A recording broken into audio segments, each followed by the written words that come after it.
Hello India, welcome back to discovery in study. मैं विपिन वाजपेयी। इतिहास की पिछली क्लासेस में आपने जाना कि इतिहास कहते किसे हैं, इतिहास को पढ़े जाने का प्रॉपर तरीका क्या होता है, इतिहास और हिस्ट्री जैसे शब्दों के बारे में जाना, इतिहास को लिखा कैसे जाता है।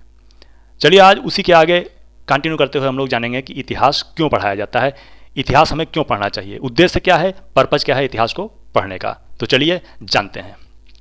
इतिहास एक समाज से संबंधित विषय है और समाज बनता है मानव जाति से, जिसमें कि हम और आप जैसे लोग आते हैं। यानी कि अपने ही समाज के बारे में जानने के लिए हमें इतिहास पढ़ना आवश्यक है।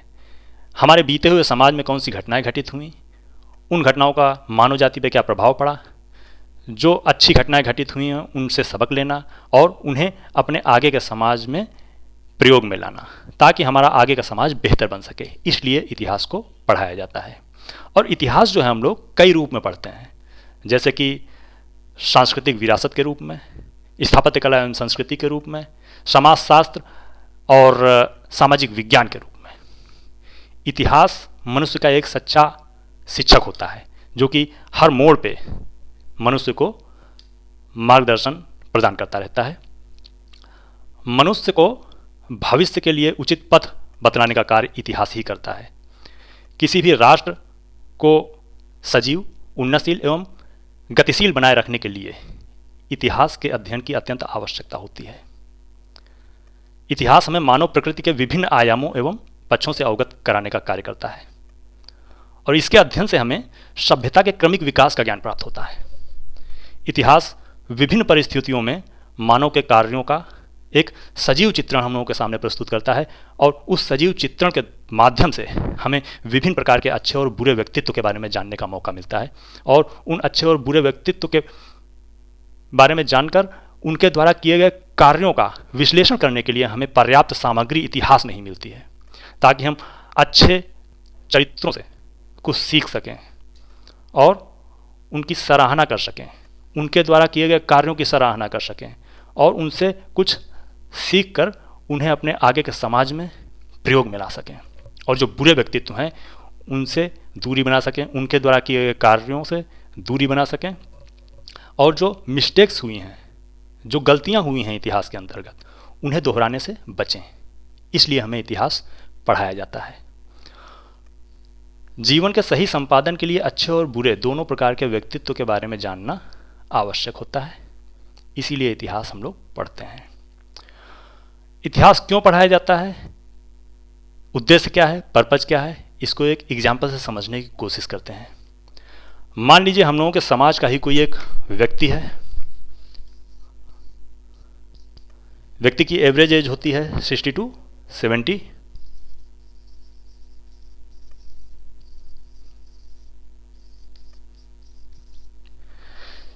ईयर्स तक ये व्यक्ति कार्य करेगा,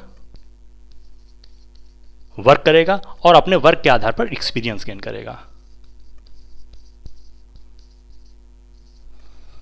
एक्सपीरियंस भी कैसे होंगे, good and bad, good experience and bad experience.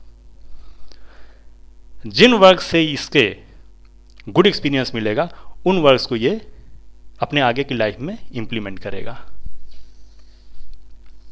जिन वर्क से गुड एक्सपीरियंस मिलेगा उन वर्क्स को आगे की लाइफ में इंप्लीमेंट करेगा और अपने आगे की लाइफ को बेहतर बनाने का कार्य करेगा।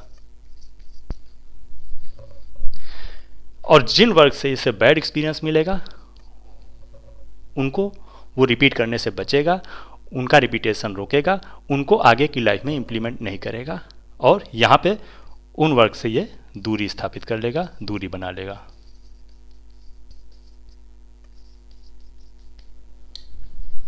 लेकिन 70 साल के टाइम पीरियड में, एक छोटे से टाइम पीरियड में ये अकेली जान इस व्यक्ति को इसके खुद के वर्क के आधार पर कितना एक्सपीरियंस देगी। पूरी जिंदगी बीत जाती है इंसान को सीखते सीखते, फिर भी वो बहुत थोड़ा ही सीख पाता है। तो ये अकेला व्यक्ति अपने वर्क के आधार पर कितना कुछ सीख पाएगा। इसीलिए इसे बहुत ज़्यादा सीखने के लिए दूसरे व्यक्ति के कार्यों के द्वारा सीखने की ज़रूरत है। और ये दूसरे व्यक्ति आएंगे कहाँ से, इतिहास से। इतिहास में आपको लाखों कैरेक्टर देखने को मिलेंगे, हजारों हीरोज, हजारों विलेंस। अब ये व्यक्ति करेगा क्या?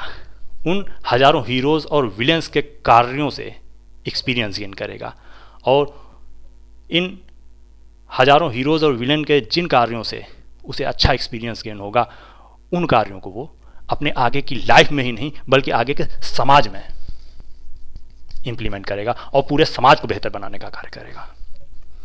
कहने का मतलब ये है कि अभी तक उसके पास एक्सपीरियंस बहुत कम था, लेकिन अब उसके पास एक्सपीरियंस का भंडार है, तो वो उस एक्सपीरियंस को थोड़ा बड़ी जगह इंप्लीमेंट करेगा, यानी कि पूरे समाज में इंप्लीमेंट करेगा, पूरे समाज को बेहतर बनाने का कार्य करेगा। तो सिर्फ और सिर्फ एग्ज़ाम क्वालिफाई करके नौकरी प्राप्त कर लेने के लिए ही इतिहास नहीं पढ़ाया जाता, बल्कि इतिहास पढ़ाया जाता है अतीत में हुई घटनाओं से सबक लेकर अपने आगे आने वाले कल को संवारने के लिए। तो ये है इतिहास पढ़ाए जाने का मुख्य उद्देश्य, मुख्य पर्पज। हमने आपको बताया कि अच्छे कार्यों को समाज में आगे लेकर जाना है, और जो बुरे कार्य हैं उनको निगलेक्ट करना है, उनसे दूरी बना के रखना है। लेकिन होता क्या है, समाज में जो है बुरे कार्य भी लोग लेकर चल रहे हैं, उनका भी रिपीटेशन होता जा रहा है। जैसे कि आप युद्ध और वार के बारे में सुना होगा, आपने युद्ध के बारे में सुना होगा, कई तरह के युद्ध हुए। आपने महाभारत का युद्ध तो सुना ही होगा। कुरुक्षेत्र का मैदान, पूरा का पूरा कुरुक्षेत्र का मैदान रक्त रंजित हो गया था, ऐसा इतिहास बताता है। लेकिन फिर भी लोग युद्ध पे युद्ध किए जा रहे हैं। इतिहास गवाह है कि जब जब युद्ध हुआ है तब तब भयंकर मंजर सामने आया है। लाखों घर तबाह हो गए, लाखों लोग बर्बाद हो गए, लाखों लोग मारे गए, लाखों लोग बेघर हो गए, कई देशों का तो नामो निशान मिट गया। हथियारों की खरीद फरोख्त के लिए पैसा पानी की तरह बहा दिया गया, और जब युद्ध समाप्त होता है तो स्थिति और भी भीषण हो जाती है, क्योंकि जो पैसा पानी की तरह बहाया गया था उसकी भरपाई के लिए कई देश अपने यहाँ के डेली यूज की चीज़ों को बड़े ही महंगे दामों पर बेचते हैं, जिससे कि अमीर लोग उन वस्तुओं को खरीदते खरीदते गरीबी की ओर अग्रसर हो जाते हैं, और जो गरीब लोग होते हैं वो भूखमरी का शिकार हो जाते हैं। यानी कहने का मतलब ये है कि युद्ध समाप्त होने के बाद भी लोगों के मरने का सिलसिला जारी रहता है, लेकिन फिर भी कुछ सनकी लोग बाज नहीं आते हैं और युद्ध पर युद्ध किए जा रहे हैं, वार पे वार किए जा रहे हैं। कहने का मतलब यह है कि युद्ध चाहे जैसा भी हो उसके परिणाम घातक ही होते हैं।